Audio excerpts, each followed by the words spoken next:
so lovely to see a packed room here in Brussels in the press room today. Thank you so much for being here. I hope the conference has been going well all morning. I'm excited to be with you for the afternoon part. I am Méabh. I work as an anchor for Euronews and present a morning show called Europe Today, all about what's going on here in Brussels and across the EU and, of course, the globe. So I'm thrilled to take a break from what is a very busy newsroom since we got back from our Christmas holidays, given the world events that I'm sure you're all aware of. So really a pleasure to be with you again for the final conference, in fact, of this kind, and to talk about us versus them, the culture wars and the polarization that we're witnessing and seeing in our everyday lives here and beyond. I really feel that, we often think that these loud arguments are online and on places like TikTok, but they're not. We're seeing them every single day, whether that be some jokes, some comments, some assumptions that are made. And just last week, in fact, I was in my home city of Dublin in Ireland, and I took a taxi. And the taxi driver, I love chit-chatting with taxi drivers. You always get some local knowledge when you travel. I love that. And I was just chatting about Dublin. And then he started cursing the fact that 1 in every 2 of his customers are now not Irish. He said, and I quote, "I'm not racist, but Dublin is not the same as it was. It's the Arabs and the Gypsies that are to blame for all the social problems and the crime that we're seeing in Dublin." So I feel like these sort of comments are really becoming normalised and accepted now, and they really need to be called out. But the problem is when you have presidents like Trump, and a real Trump effect as well here in the EU, these comments are being normalised. So that's what he's saying in public to myself and my friends sitting in a taxi. So it's really worrying, and that's why I'm very pleased to be here for this important conversation and joined by a stellar female panel this afternoon. We are waiting for a wonderful male to join. I think he's lost perhaps on the way from the Commission here to the Press Club, but we're hoping to have as well Harry Panagopoulos join us as well for his insights. He's of course a policy officer from the European Commission working on equality, on democracy and on the rule of law. But I will introduce the wonderful women that are already here and delighted to see them. To my left we have Zoe Lefkofridi. She's a professor of politics, gender, diversity and equality in Austria at the University of Salzburg. Welcome, so great to have you. We have Meera Selva, who's just fresh off the Eurostar from London. Thrilled to have you as well. You are, of course, the Chief Executive of Internews Europe, which is an NGO that helps and supports journalists while they're doing their reporting to make sure that we get it right. You're also a former journalist yourself, so we're thrilled to have you here and to give that perspective on the conversation. And we have Nourhene Mahmoudi. She's a policy and advocacy advisor from ENAR, that's the European Network Against Racism, a very active organisation, NGO here in Brussels. So thrilled to have you as well with us on the panel. So the idea is to have a very interactive discussion. I understand that you have seen a couple of the cartoons already on screen. They're placed as well around the room. They're, of course, reflecting the studies that we have already seen in paper. And I'd like to hear your feedback as well on them and, of course, from the room. So I'll kick off perhaps with some opening comments from our panellists on the topic, this idea of us versus them, and then we'll dig a bit deeper and bring, of course, in the room. So Zoe, of course, you will focus on the gender equality part of this discussion. So does this also work or not? It's very light, right? Yeah. It could be a louder, right? I mean... This one works? Oh, that one works better, yes. This one is working the best. Thank you, sir. Wonderful. Thank you. My pleasure. This is a collaborative panel. Exactly, that's what we need. We need more of that. It's like gender equality. We need everybody on board. So, thank you for the introduction. For me, the reflection and actually what I want to bring to the discussion today, based on our research in the ActEU Project, because we collected really, really high quality data. And in Salzburg, together with Mathilde Cheron, who is also here today, and we have not coordinated, but we are both wearing light blue tops there. So you will find her and can talk about this more, because she's the lead mind on these papers. But so the point is that we try to understand the relation between gender equality and democracy, because there's a lot of polarization and a lot of gender-related polarization. In the United States, gender is forbidden. We are not allowed to publish anything with gender in the title or in the text. So what we find, together with Matilde, is that we see that the younger cohorts, so younger generations, are becoming more egalitarian, and we see that there's an association between scoring high on democratic support and on support for gender equality, which is a very positive message. But then we see that within the Generation Z, there is actually an issue, and it's actually this support is driven mainly by younger women. So when it comes to gender equality policies like care, equal pay, and quotas, which are very controversial in the debates, which are perceived as zero-sum, which is something that can polarize, then we see that younger men are not so supportive of gender equality. So this is one thing I would like to bring to the discussion today. And the other thing that we find based on ActEU data, which are really, really good because they're measuring intersectional differences, which is really innovative.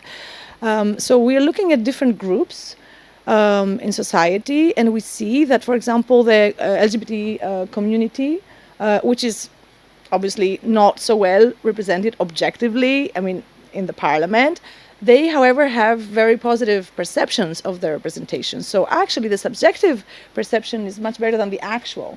And the opposite is true for the majority groups, the heterosexual community and majority men, that they have the perception that they are not well represented, although they are, in fact, objectively the best represented.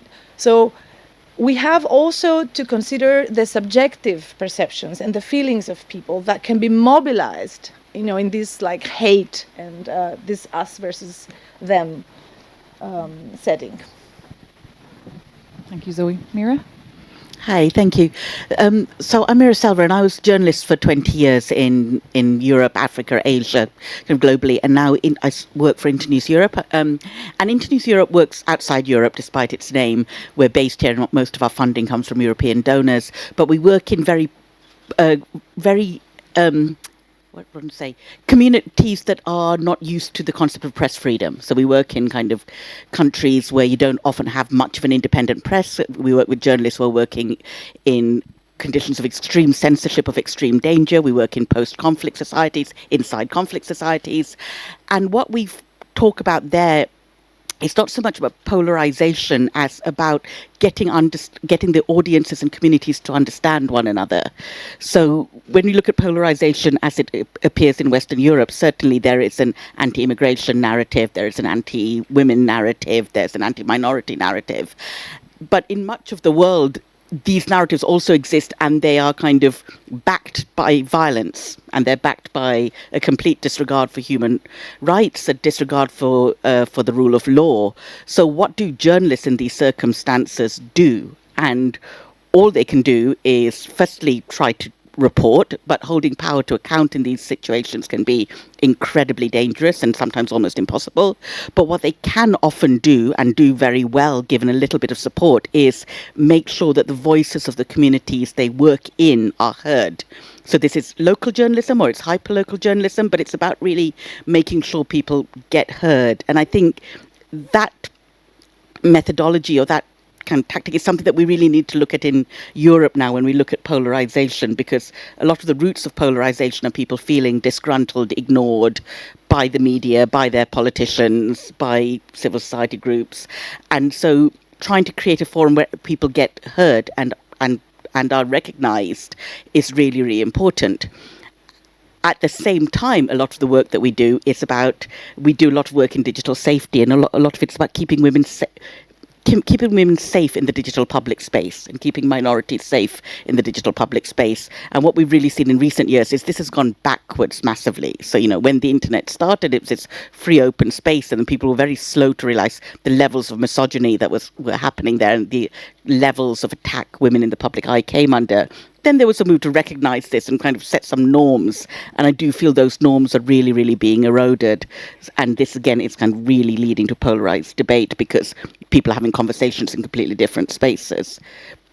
And the final thing is about the role of the media. And Maria Ressa, who won the Nobel Peace Prize a few years ago, talks about the role of journalism in creating a shared narrative and a shared acceptance of the facts and creating a framework for civilized debate and disagreement.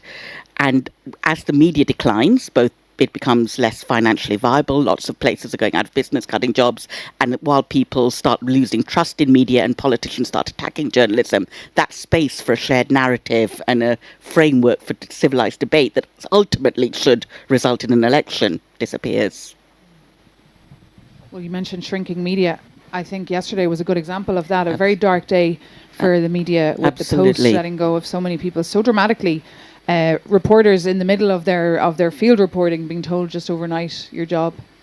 And what was interesting there is the Washington Post cut 300 jobs and, basically destroyed its entire international reporting team. Its entire Middle East desk has shut. Gone. It's extraordinary.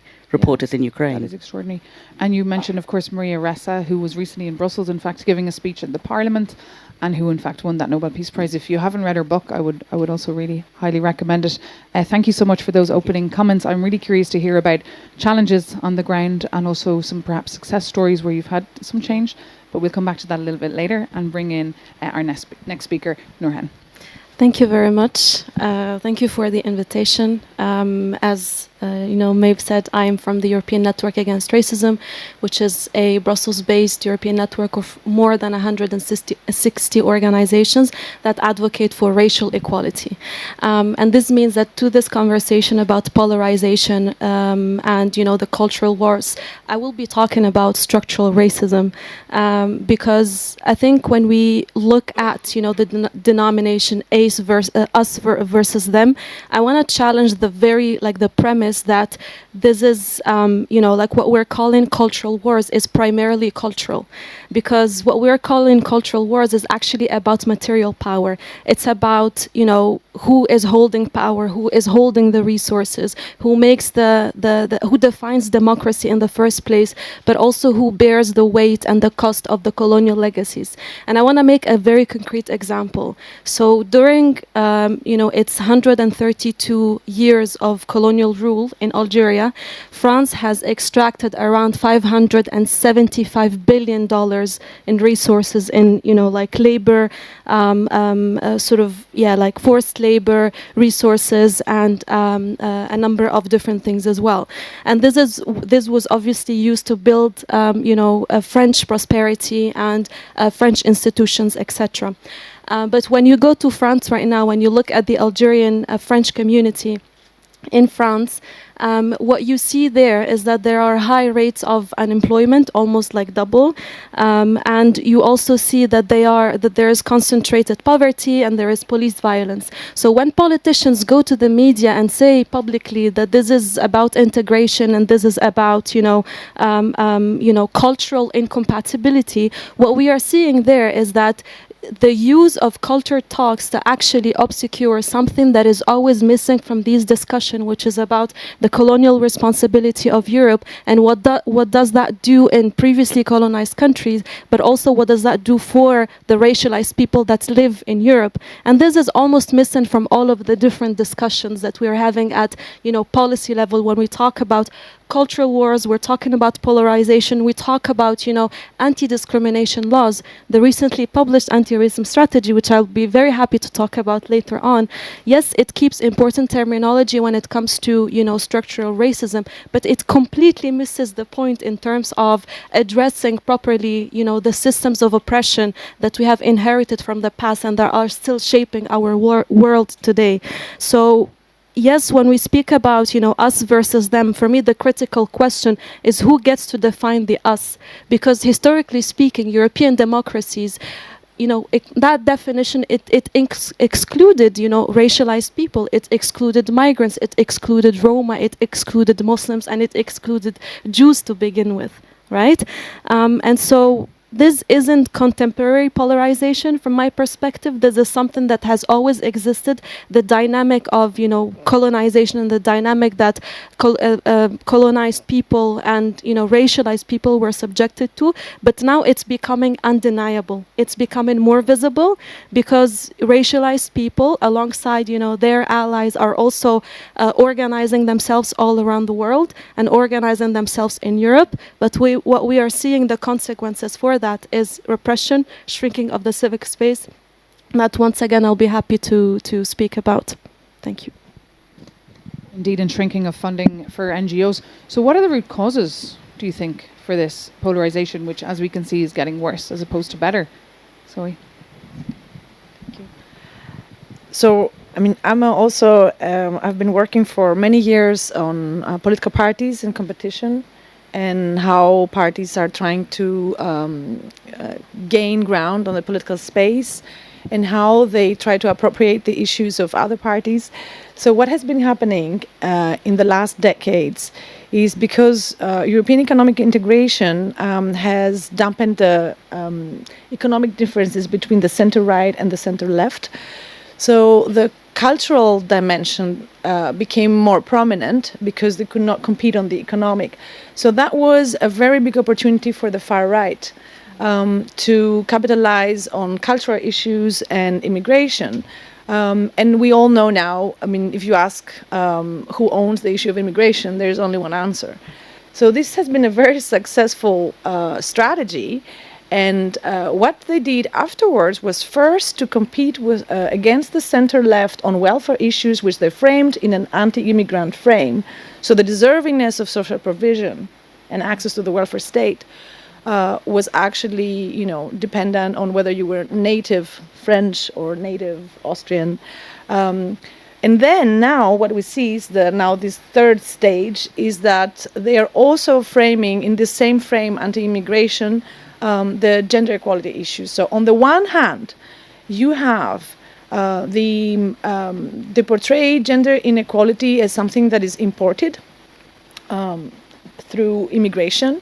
So in Europe, we have fully achieved equality. There is no gender pay gap, no pension gap, there's no discrimination, everything is perfect. But then these, immigrants are bringing the problem. So this is the one side. And on the other hand, they are also threatened by feminism and more liberal and measures and quotas. So precisely because it has been fully achieved, we don't need to do anything.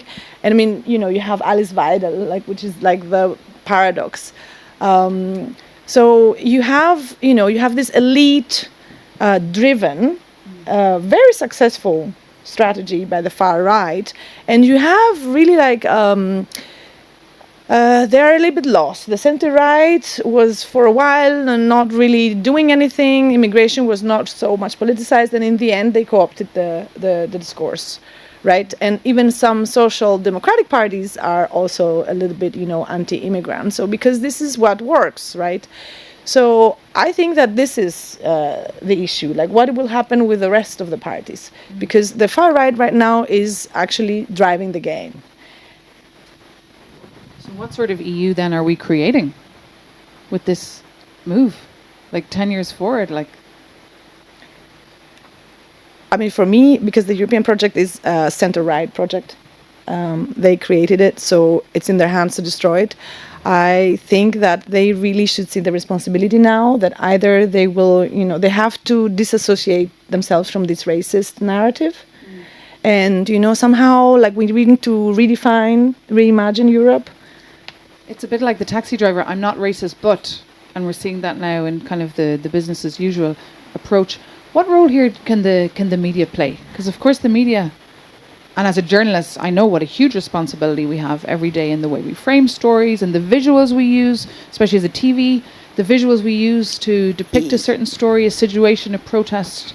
It can be very emotional. We have a big responsibility. How are you helping journalists to make sure that they're not making sure their viewer or their reader is immediately discriminatory after having watched the piece? And we can't we don't tell journalists what to print or what to write, so we can't say don't use this awful imagery. But what we tried to say is there is a reason not to do this, which is that you are basically not doing your job correctly, and also you're alienating part of your audiences, and you're creating an environment where ultimately the mistrust and the anger will land back on you as a journalist. Because when you have these very toxic, polarized debates, what people really do is walk away from independent journalism and start looking elsewhere for news. So just as a survival mechanism, it's quite good not to do this. So part of the training we do is getting journalists to understand their information space. So it's to literally help them see what narratives are out there, because sometimes they don't see it, sometimes they don't recognize it.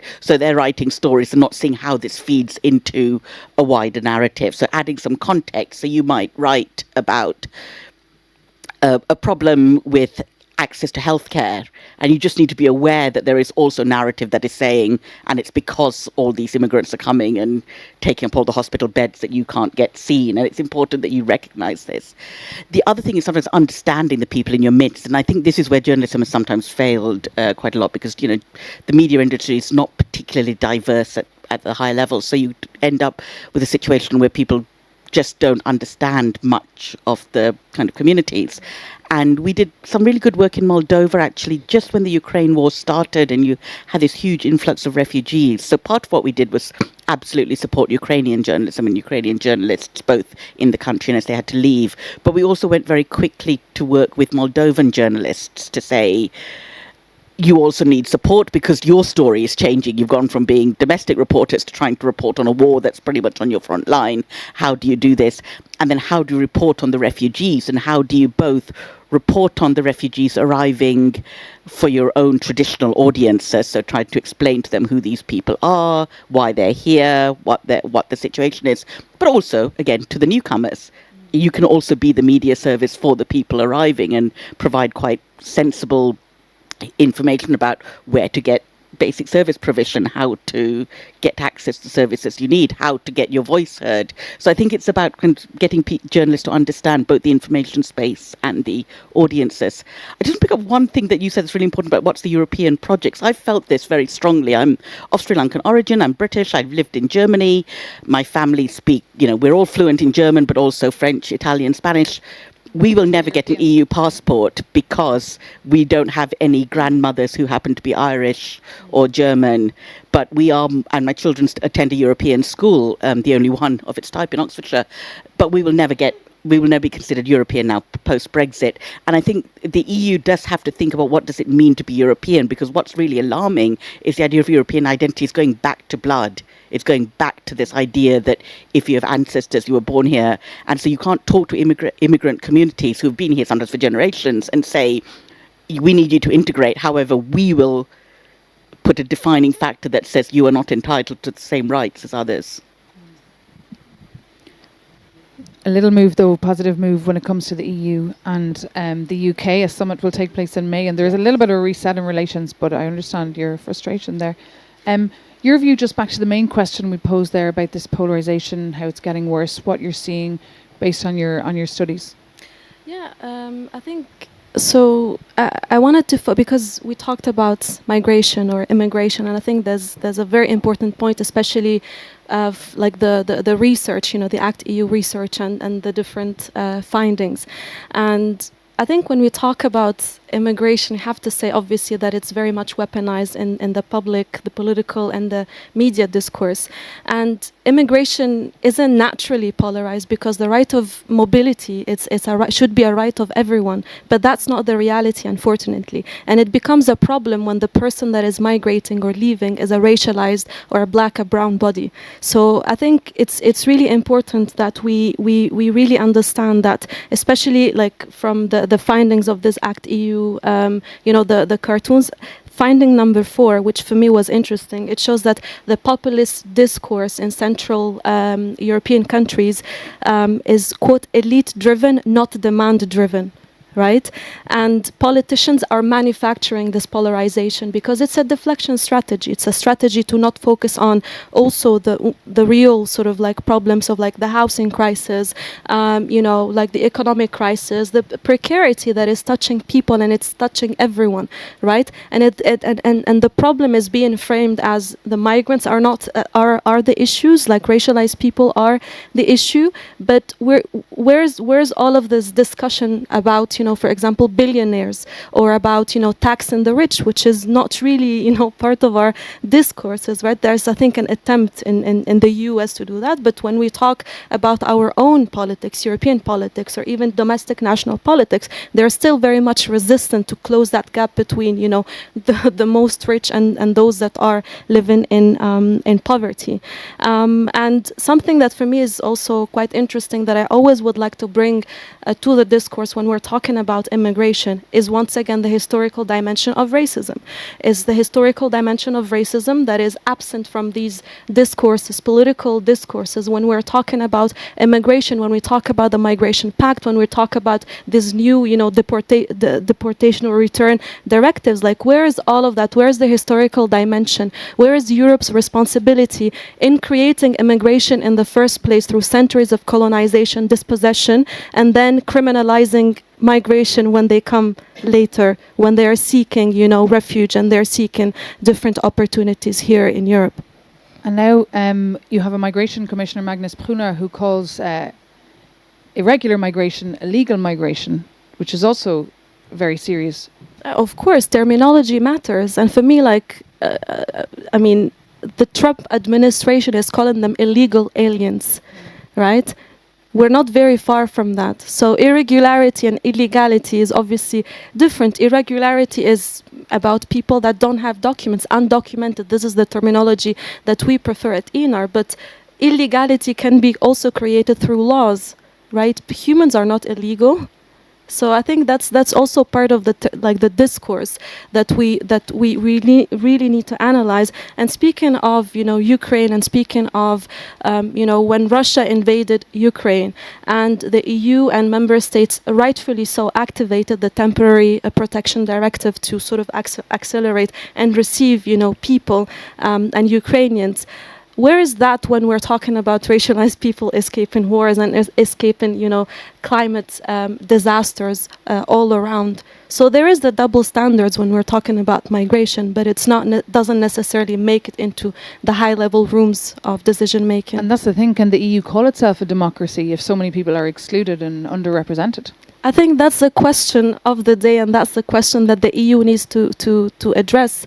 But for me, I don't think that I don't think we can call it democracy without having all individuals and all groups, especially minorities, that enjoy the same rights. We have inherited, and we're still living a system that champions whiteness, as a political concept. And once again, I do not mean, like, when we're speaking about whiteness, we're not talking about the phenotypical sort of like concept of white people that look, that are white. We are talking about a political system. We're talking about something that we have inherited from the past that still shapes our system today, that shapes our political system, that shapes our economic system, that shapes who, gets to enjoy democracy, who has equal rights and who doesn't. So who has it in their hands to change this? If politicians, as we can see, are not, is it education? Is it... What would be your view? I would like to follow up on this democracy. I'm coming originally from Athens, so I feel I have the responsibility of criticizing ancient Athenian democracy. It was born with the big deficit, gender, migration status, especially gender. That was the key, criterion to exclude someone from citizenship. But also for men, it was also migration status. So it was born like this. So it's a process to think of democracy as an inclusive regime. You said, from where should it start? I can tell you that the way we understand democracy has changed with the inclusion of more and more, female researchers in academia. Because until, Carol Pateman and some other feminist scholars criticized democracy, which was praised all around the world as the best possible political system, as, the most participatory and inclusive, but it was excluding, half the population, women, but nobody had noticed. So, it's a process, and, also the inclusion of, more decolonial perspectives, intersectional perspectives, which is, of course, right now endangered with all these policies of Trump. So, because they know that, knowledge generation is very important. Those that generate and disseminate knowledge, if they are, it's a monoculture and it's like only one group of people, then we reproduce this inequality and this exclusion. So yes, I would say it would start from education, but also, it's not that only education, it has to be on different levels. Like the political power is very important. But it's depressing, really, if you say it starts from education. You look how segregated the schools are. I mean, all across the EU and, of course, in the UK as well. Meera, would you like to add a point on that? Yeah, I think when you look at democracy, you're absolutely right. Though it started with a deficit, and I think we got to a point where democracy was the elections and the ballot box are holding. If you hold elections every 4 years, then and respect the results, you're a democratic country. Democracy always has a tendency to become the rule of the majority without other protections and norms that make sure that minorities or vulnerable people and that everybody can truly participate. So I think this is one thing.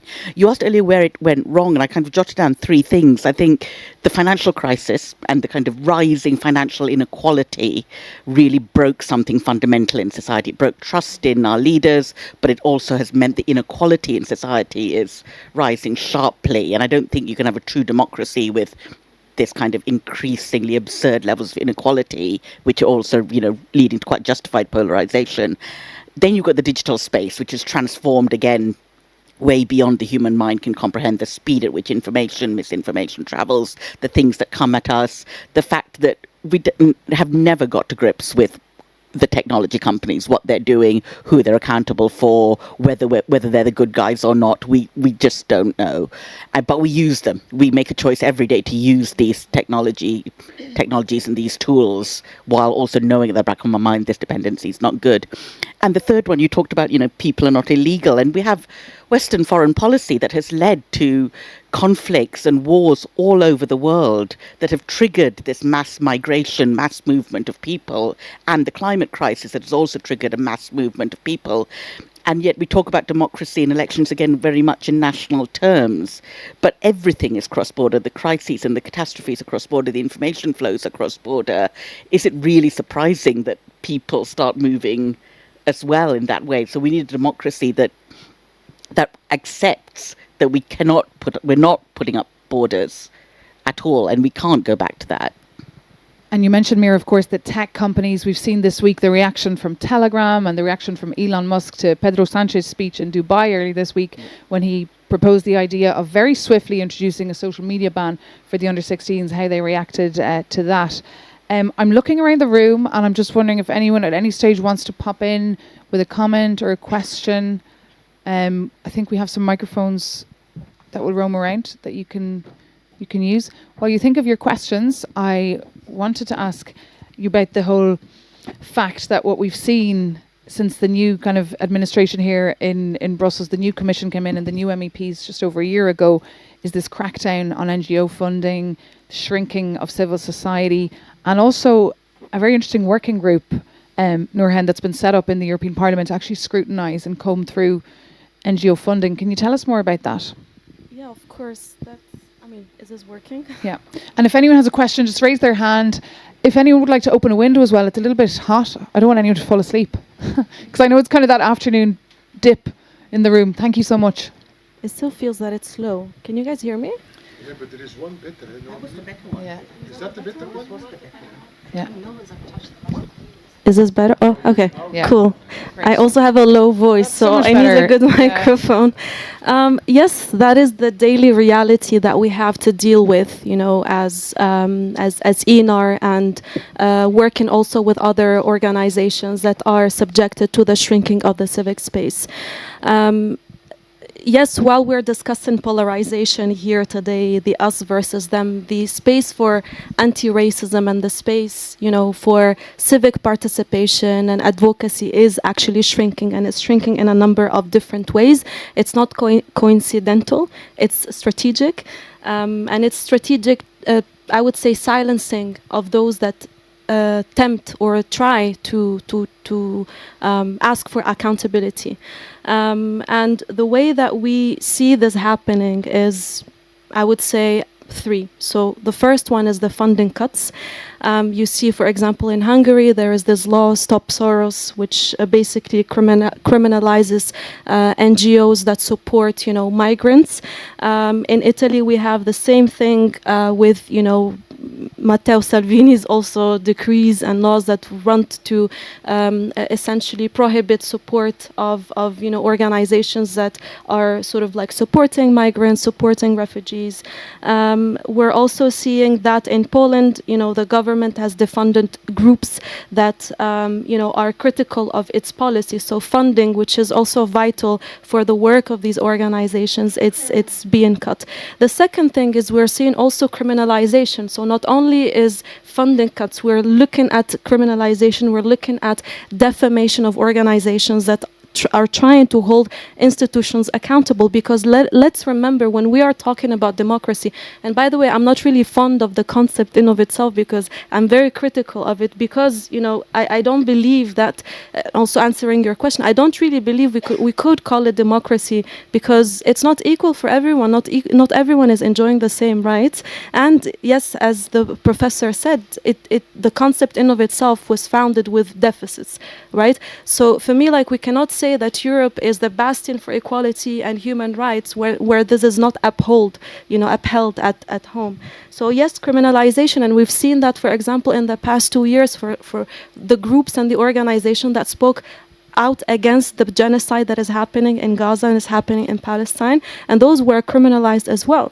So yes, I think this is one of the realities that we're facing, but there's a number of different, for example, organizations in our network that are being defamed, that are being criminalized. Just 2-3 years ago, the offices of our member organization in Cyprus, it got bombed, and it made a little bit of the news, but they were working essentially on the rights of migrants and the rights of refugees, and still no accountability. It got bombed.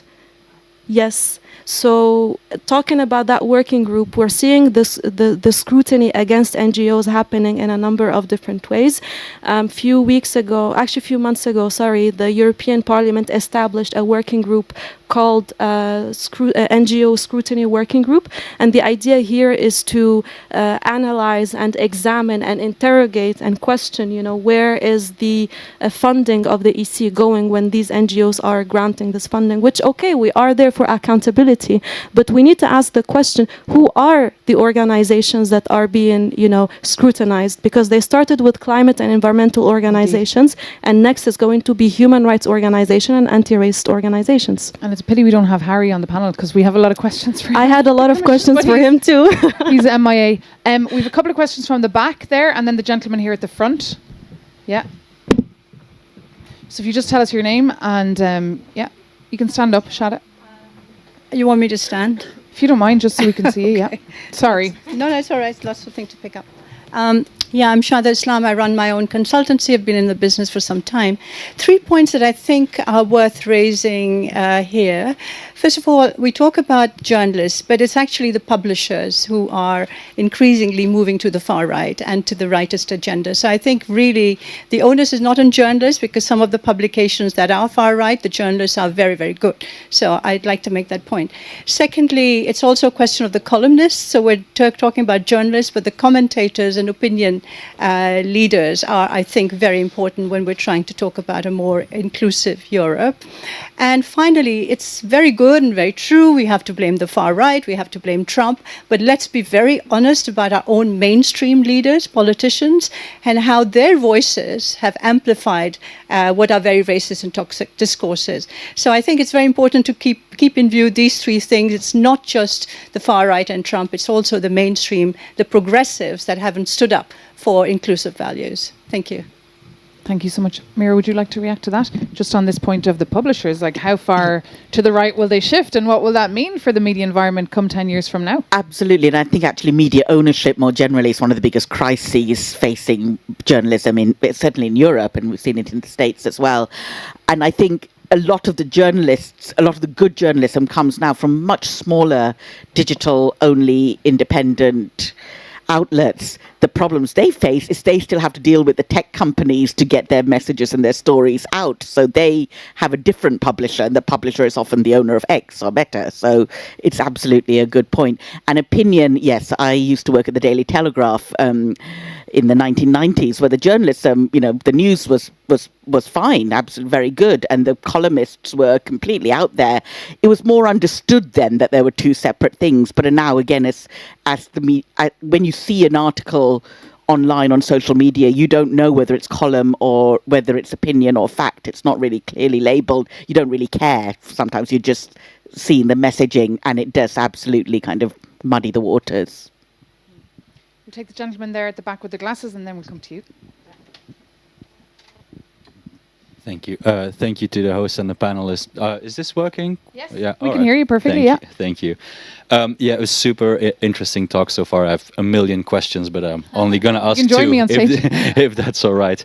The first question is a more abstract general question. I think polarization is somewhat inherent to democracy. There are different kinds of polarization, of course. So my first question is, how much or even which kind of polarization can a democracy tolerate? And my second question is actually an ask for advice from a personal experience. I'm a local from Brussels. I live here in Laken, in Quartier de Wans, which is a lovely quartier. And I engage with a lot of people in my own street there. And I consistently get into the same discussion with a lot of people there, which are mostly from Turkish or Moroccan descent. And that is that they... they blame me for kind of giving up on my culture. So this is going on a point which I think was raised, that the far-right narrative is very successful. And I get it that they blame me that I am letting the Flemish culture get lost. So the question I wanted to get to is, how can we on a community level, on the street level, re-engage with the age-old problem of institutionalized racism, seeing the success of these far-right narratives? Thank you. Wonderful. Thank you so much for your two questions. We can start with that one about the polarization. How much polarization can a democracy tolerate? Zoe? Thank you. We heard also earlier today, there's a difference between majoritarian systems, that's a basic political science, when we teach political science, and there is the consensus democracy. So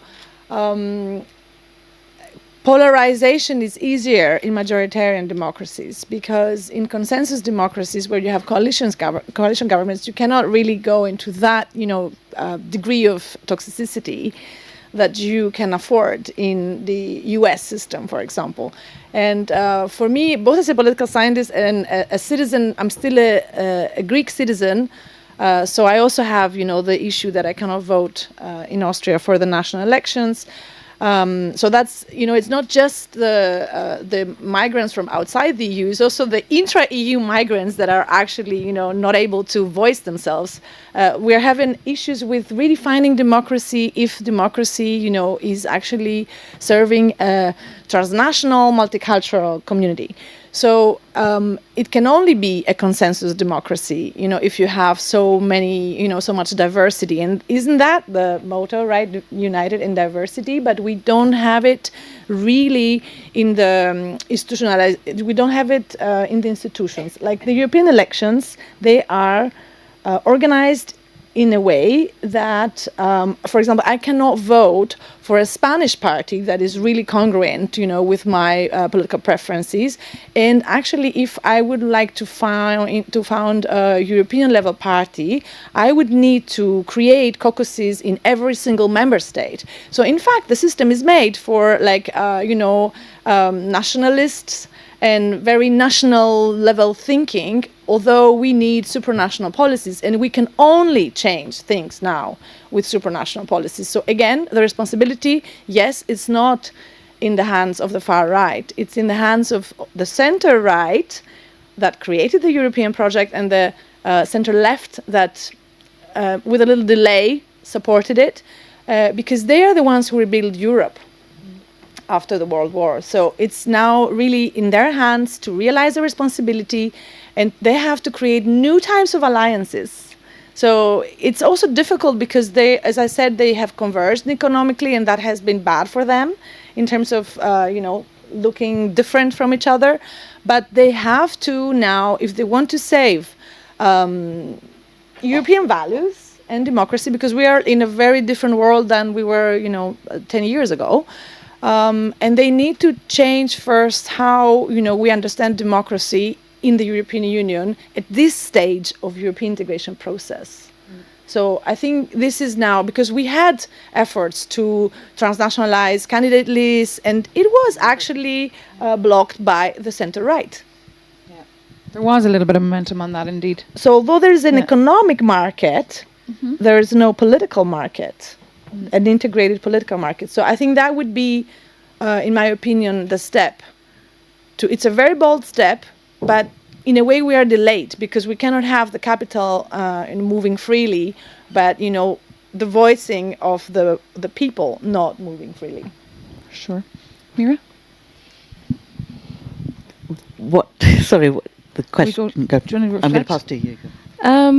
There's really a lot to sort of unpack, but I wanted to echo Shada's point about, yes, we're not solely blaming the far right. They have a big responsibility, but I think especially when I look at the racist discourse and how racism has evolved in Europe, and this is that's not us saying it, that's fundamental rights agency reports, like official data, being black in Europe, being Muslim in Europe. There's a number of different reports on anti-Gypsyism, on anti-Semitism, on different forms of racism, and this is really telling about which kind of Europe we are living today and which kind of democracies we're operating in today.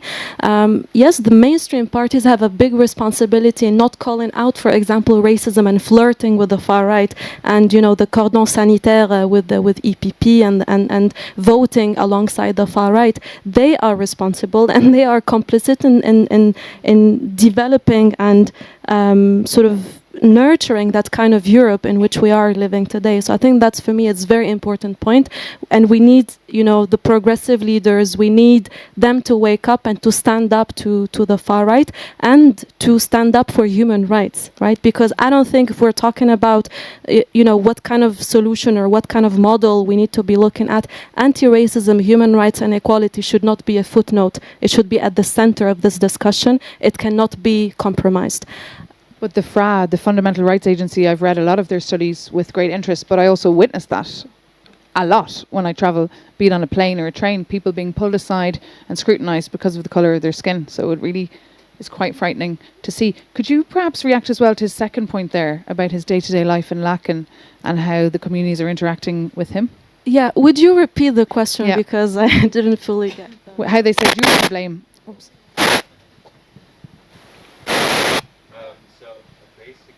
My question was that is it turned on?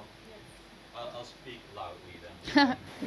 My question was that this far-right narrative of the culture war already reached some of the population here in Brussels that are actually targeted by these narratives.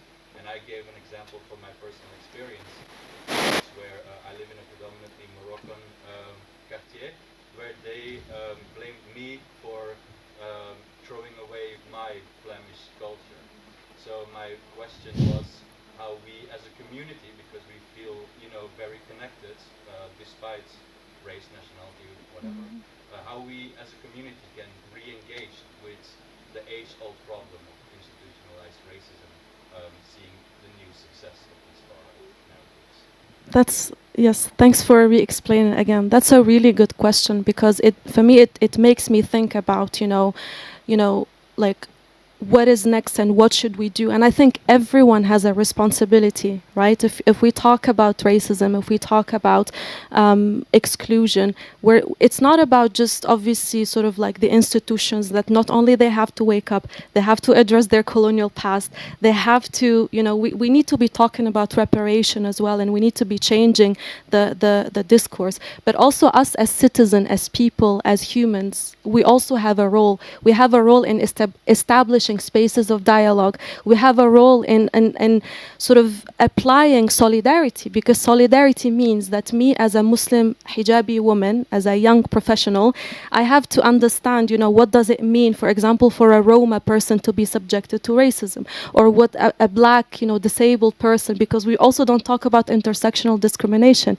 And I think when we talk about institutional racism, right, I've talked about whiteness, and we have to learn about what whiteness mean, because especially when I enter similar rooms and I start talking about whiteness, and most of the time it's taken as a personal attack, when I'm actually referring about history, and I'm referring to essentially, you know, like the historical concept of whiteness and how it's shaping our societies, and the role of, you know, white people, because they have inherited a system and white privilege, right? Why are we not talking about that? Why can we not talk about the shift of responsibility and understanding what white privilege is, and how does that shape, you know, the societies in which we are living? And I think dialogue, for me, is dialogue. That's how I grew up in Italy. I'm North African, half Algerian, half Tunisian, bred in Rome, and I moved to Brussels 3 years ago.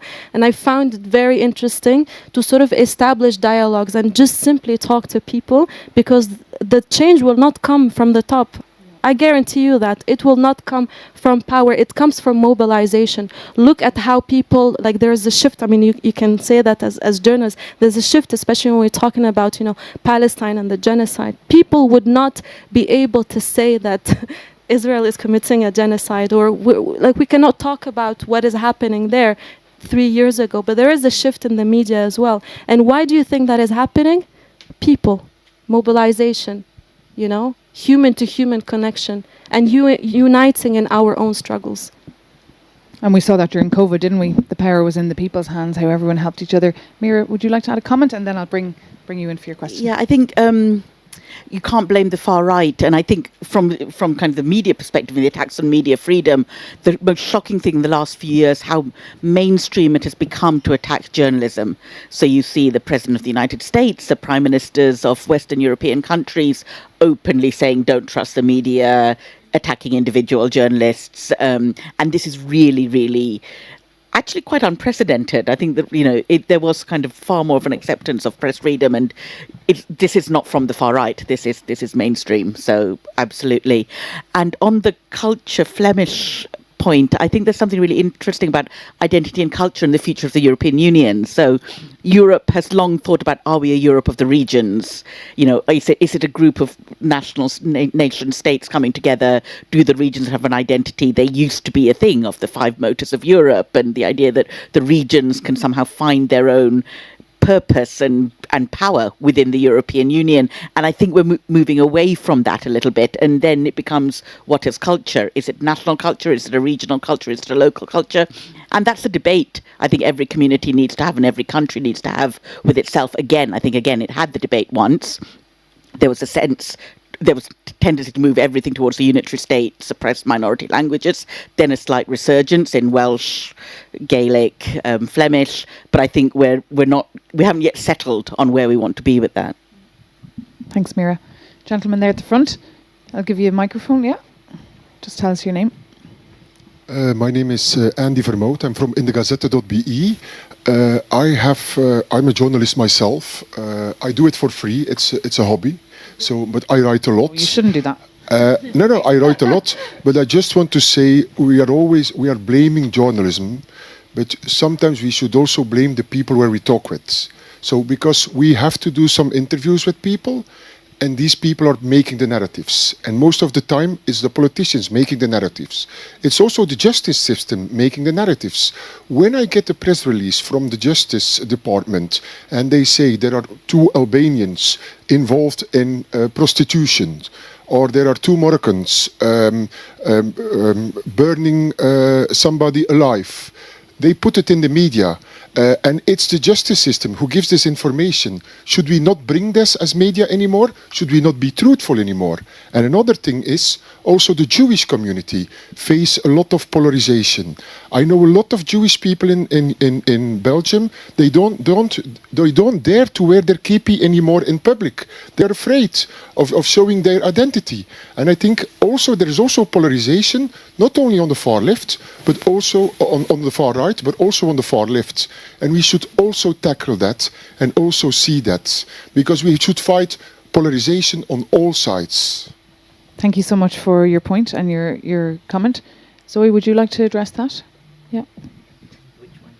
Yes, thank you. Definitely seen a spike in anti-Semitism. Yes, I think the point is, and I think it connects to the beginning of the discussion, is that how can we cultivate, a new culture of tolerance? Because I agree with you that often the far left might also be intolerant and dogmatic at times because it's more absolute on its position. So in a way, I think that's what happened in the United States, and with a lot of canceling culture. So then, the backlash is, okay, critical race studies, gender studies, out. So it's a complete ban then. So I think that, it's everybody's responsibility to try to be inclusive, even if we don't like the position at all. We need to try to engage, and at the end of the day, we can destroy with arguments the argumentation line of somebody else or with evidence, but not talking at all and dismissing is actually mirroring the same behavior. So I know it's very hard sometimes. I mean, I have also what I do is next semester we're doing debates. So I have students prepare both sides, because I think that once you need to, you understand the arguments of the other side and you have to defend them, even if you hate them, then somehow, you can enter into this, okay, I need to engage in I need to try to understand. And I think that when every side begins with this, attitude, okay, maybe there is something in the middle that we can find that, and because there is so much difference also in Europe. So I think that would be the way, to cultivate this more. And I think that's from journalists, from educators. So it is, we need to work on it on the everyday level.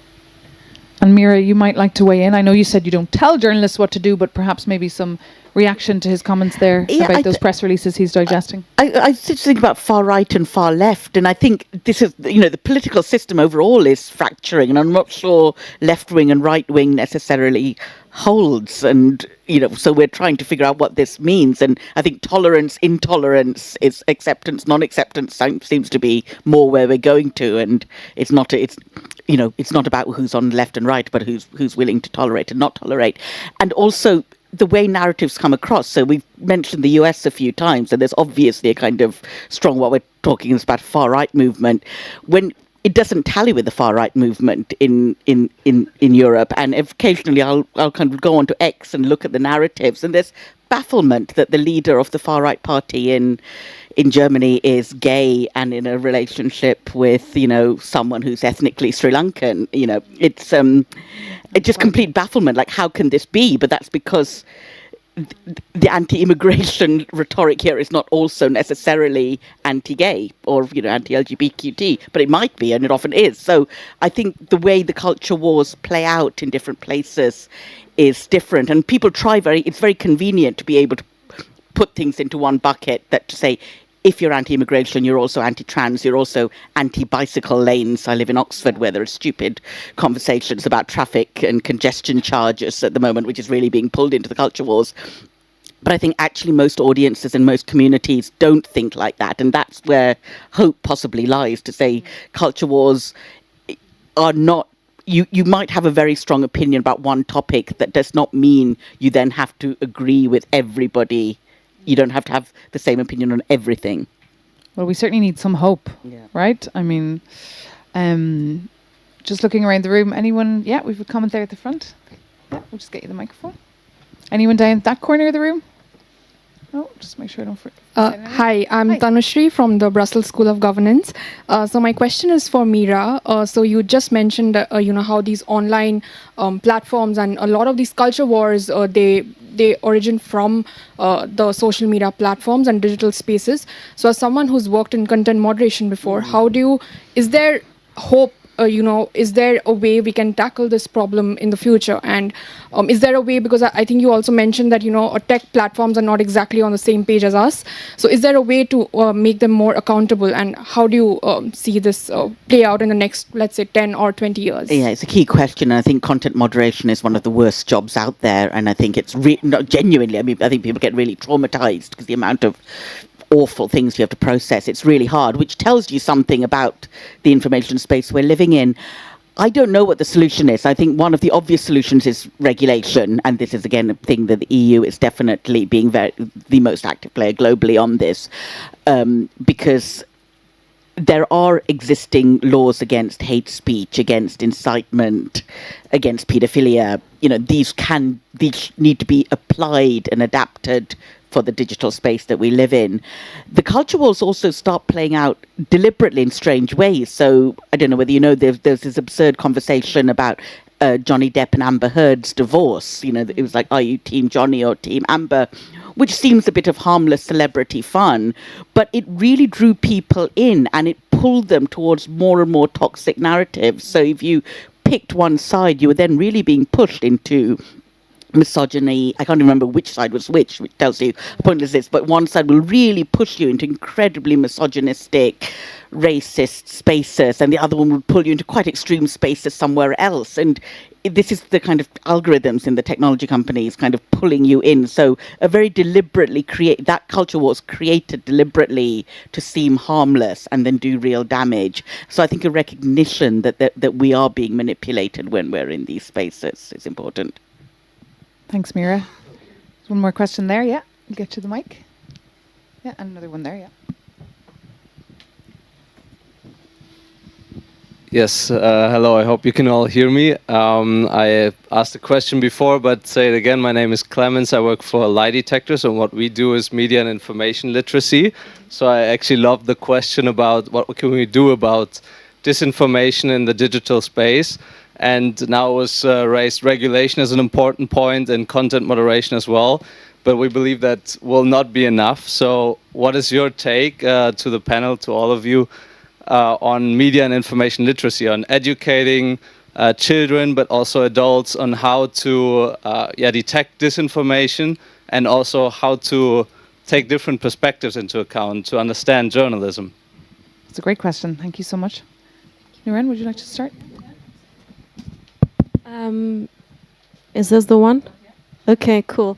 Actually, I've volunteered for an organization representing, European Muslim youth for like 4 years, and I did a bit of media work there. I'm actually, media trained, and I'm very interested in the media landscape. So what you've said for me is quite interesting. But I think media literacy is very important from a young age. We really need to incorporate it in somehow the education system, because it's not about just what is being said and the opus that we read and, the press statements. It's about understanding the whole machinery that operates behind, and, even like the corporations and who's funding who, because there is also a media matrix for certain media outlets that are towards the right, certain media outlets go towards the left. So we need to understand that there is media literacy, but also media readership literacy, which means that we have to really understand and teach our,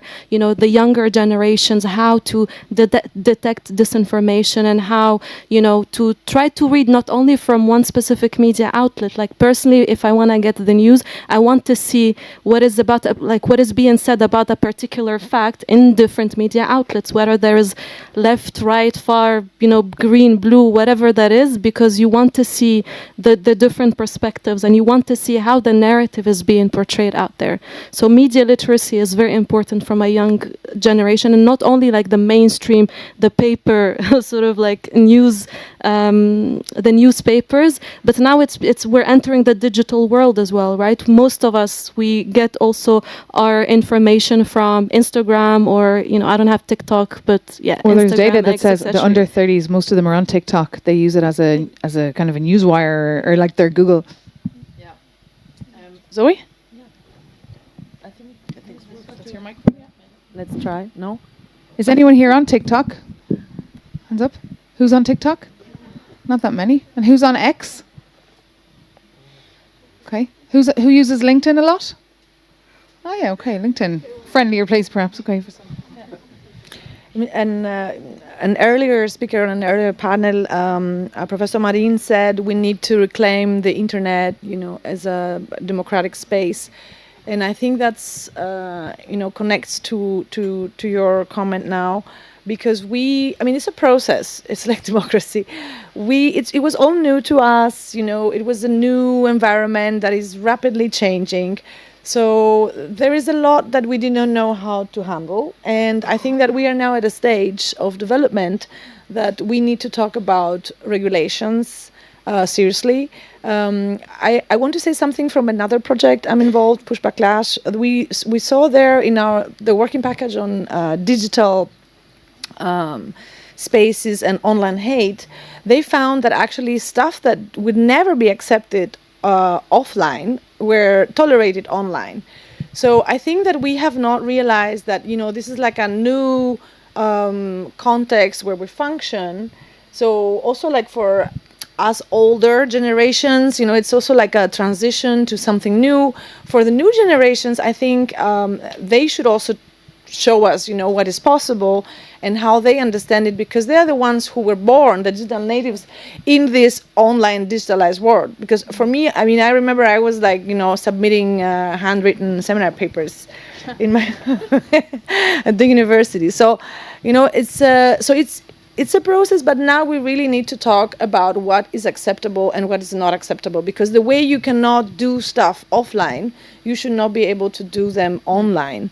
And I think that this freedom that, of course, Musk and his friends are defending is exactly, what enables all this misogyny and racism and hate and the polarization, because they're pitching groups against each other.